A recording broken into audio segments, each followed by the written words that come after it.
Andrew, and this is Kristen, and we're the Shidelers. We're foster parents from Colwich, Kansas.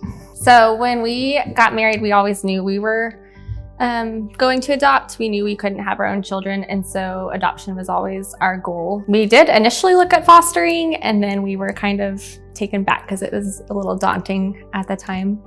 Foster care was one of those things that we had talked about, and we just sat down and had a discussion that maybe this was the route we were supposed to go. Again, the private adoptions had kind of fallen through, so you start thinking, well, is this not the route God wants us to take?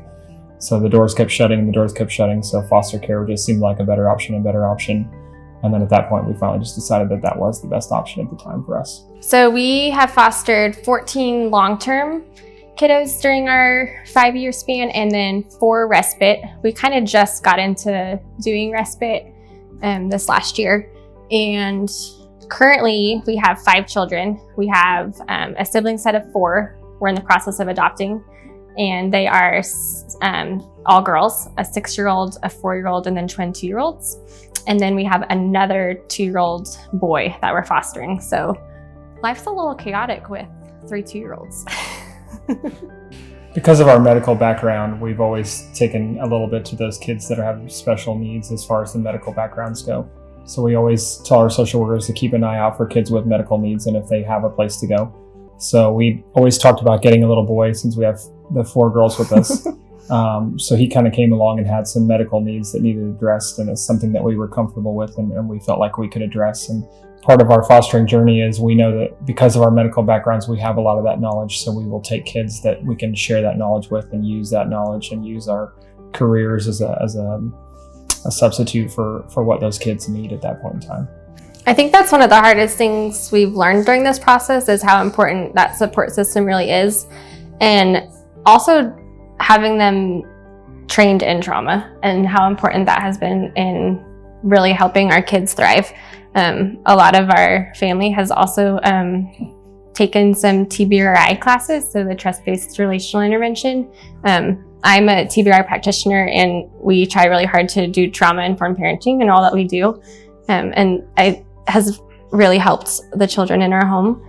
And so I think that's been huge in helping our support system learn that and having them to rely on too, so that we can have that self-care and we can have breaks when we need them. Or I have 5 appointments to go to today. Can you help with some other kids while I'm bouncing in and out of different medical appointments? It's just been huge. And it's also allowed us to be able to foster the amount of kids and the intensity of kids that we have been able to because we have such a large support system. So our village is really a village of people. Mm-hmm. Both of our parents on both sides step in a minute's notice and, hey, I got to go to the doctor.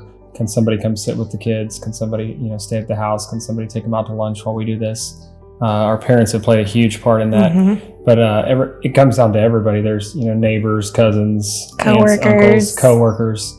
The more people that are in our village, and we always tell people we really couldn't do it without all of them.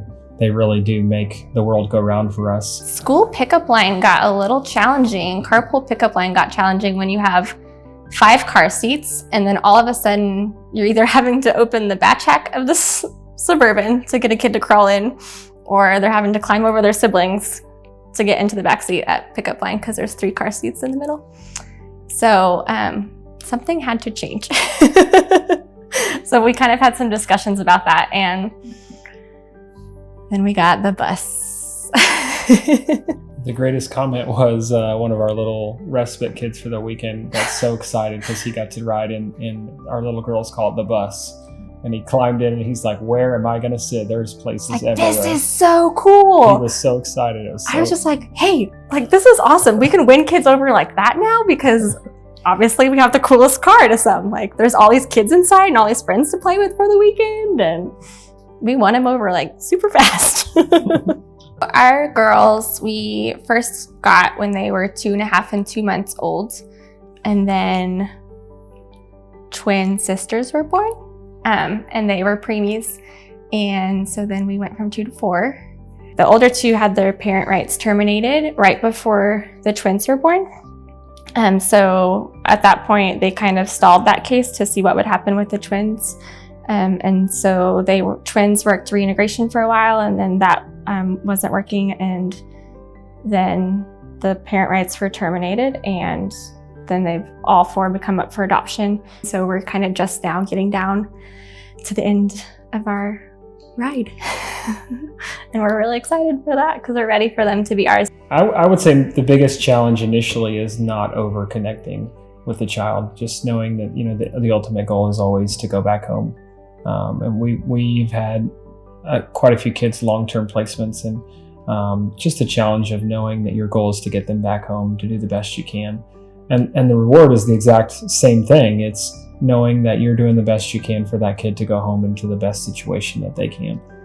We've had kids that have never been to church, so they're like, this is the first time I've ever gone to church. That's a huge reward for us. I've never been to the swimming pool before, so that's a huge reward for us to see this little kid who's never done some simple things that we would think of as simple things, and just watch their faces light up and talk about it for days that they got to go to the swimming pool. And again, just watching them grow along their journey, whatever that journey is, because we don't know the outcome and they don't know the outcome, but just watching them grow through that. But again, the challenge is knowing that they go back home. The goal is always that they go back home.